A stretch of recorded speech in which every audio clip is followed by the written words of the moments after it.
Get out of here. You don't belong in this house. That's what she shouted at me right there in front of my own mansion.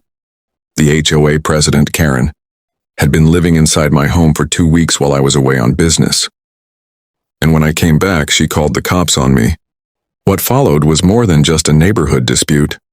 It was a test of dignity, a battle for truth, and a moment that revealed how deep prejudice still runs. This isn't just about a house. This is about being black, being successful, and being told you still don't belong.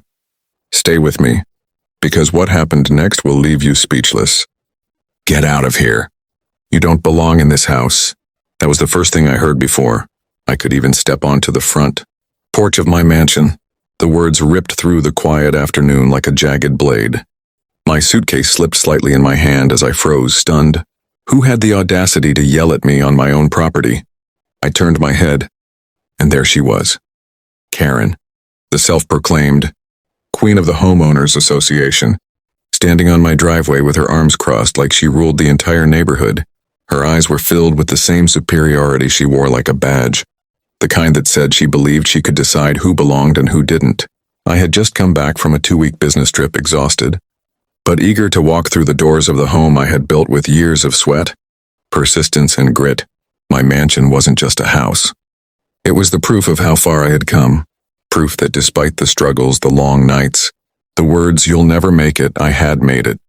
This place was my dream turned into reality, but before I could even set foot inside, Karen pulled out her phone and raised it high like a weapon. "I've been living here for 2 weeks," she said, her voice dripping with smugness. "The owner gave me permission. You're trespassing." Her lie hit me like a punch to the chest. 2 weeks? Permission?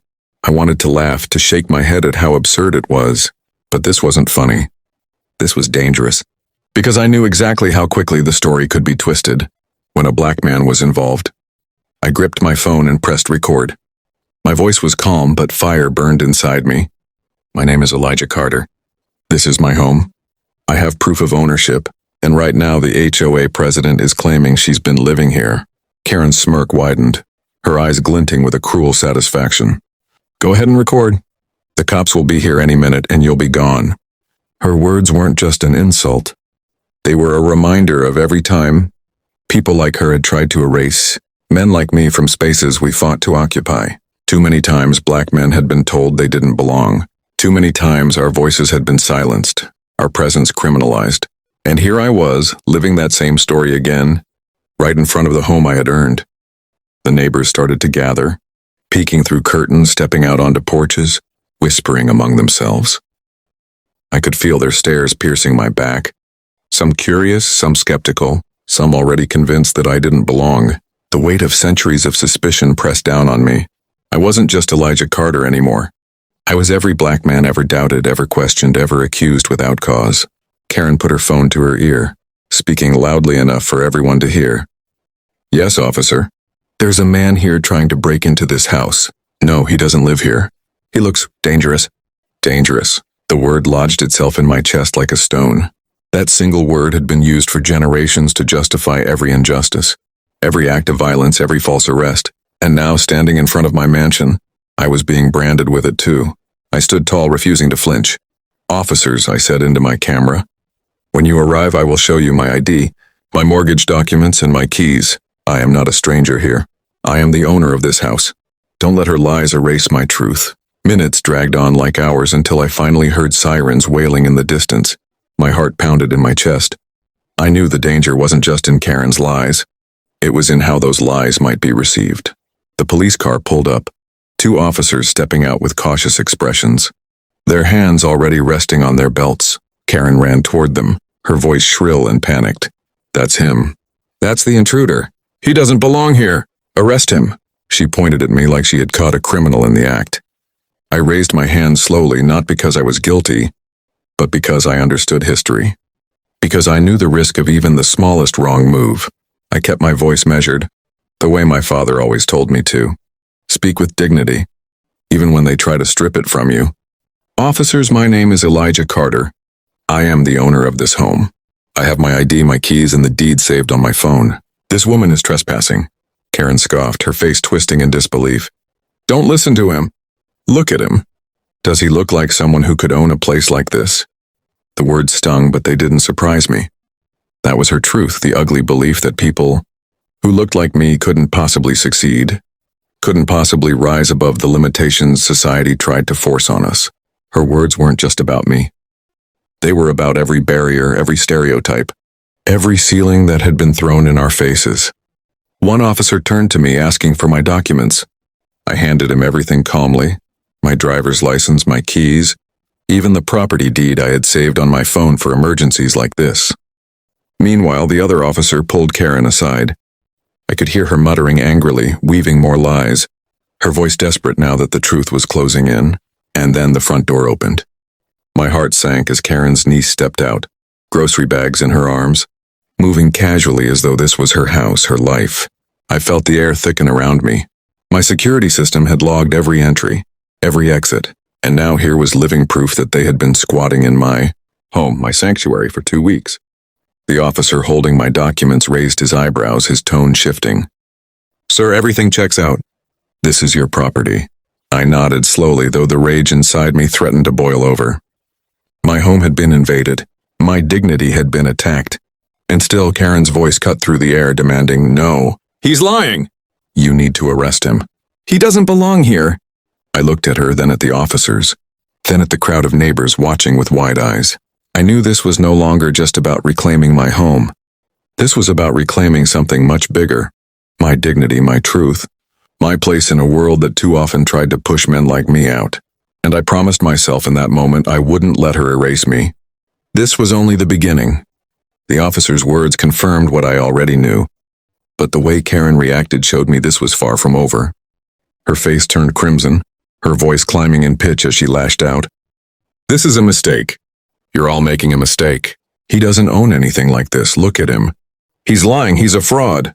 Her desperation echoed across the neighborhood, bouncing off the walls of homes where people had gathered to watch the drama unfold. Some neighbors looked shocked, others whispered, and a few even seemed entertained, as if my humiliation was a spectacle meant to fill their afternoon. But I wasn't going to be humiliated. Not here, not in front of my home. I turned my camera toward her, capturing every hateful word, every false claim. My voice was steady when I spoke, though inside my chest a storm was raging. "The world will hear this. They'll see the truth. You can't erase me from my own house, and you won't erase the dignity I've built." Karen's niece dropped her grocery bags on the porch, suddenly nervous under the weight of the evidence piling against them. She tried to retreat, but the officers stopped her, questioning her about why she was inside the house, what gave her the right. Her excuses tumbled out in a tangled mess of contradictions. First, she said she was helping a friend. Then she claimed the owner had invited her.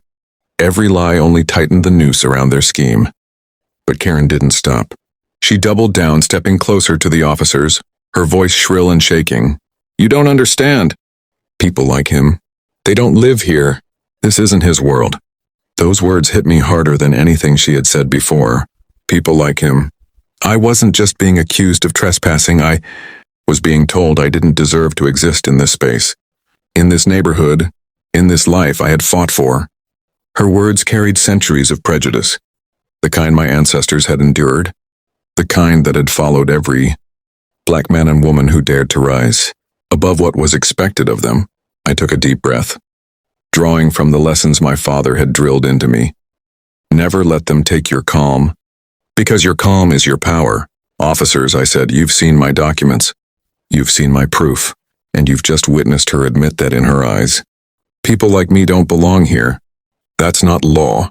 That's prejudice, and it has no place in this neighborhood or anywhere else." The officer holding my ID glanced at me with a nod, then turned to Karen.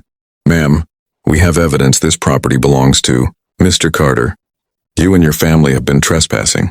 We need you to gather your belongings and leave immediately." The air went still. For a moment, Karen seemed frozen, her mouth opening and closing as if she couldn't believe the words. Then came the explosion. She stomped her foot like a child, shouting at the top of her lungs, "This isn't fair. He tricked you. He doesn't belong in this community." Her voice cracked with rage, but for the first time I saw fear in her eyes. The power she had clung to for so long was slipping through her fingers. Neighbors whispered louder now. Some looked away, ashamed. Others pulled out their phones, recording just as I had. The truth was no longer hidden. It was being captured, spread, and shared. Karen's niece, realizing the fight was over, began picking up the groceries she had dropped. Her hands shook as she stuffed them back into the bags, her face pale with humiliation. She avoided my eyes, avoided the cameras, avoided the truth she could no longer deny. The officers guided them toward their car, insisting they leave. Immediately, while paperwork would be filed for trespassing charges, Karen continued to shout, her voice fading as she was forced to retreat. "This isn't over. You'll regret this. People like you don't last here." I stood tall, my camera still rolling, my chest rising with every breath. I had come home expecting peace, but instead I had found a battlefield. And though the war of words had cut deep, I had not been defeated. As the police cars pulled away, the neighborhood seemed quieter than it had ever been. Neighbors shifted uncomfortably, some avoiding my gaze, others offering weak smiles of support. But I didn't need their approval. I needed something more powerful, the affirmation that I had stood my ground, that I had defended my dignity, that I had claimed my space in a world too eager to push me out. I unlocked the door with my own key and stepped inside.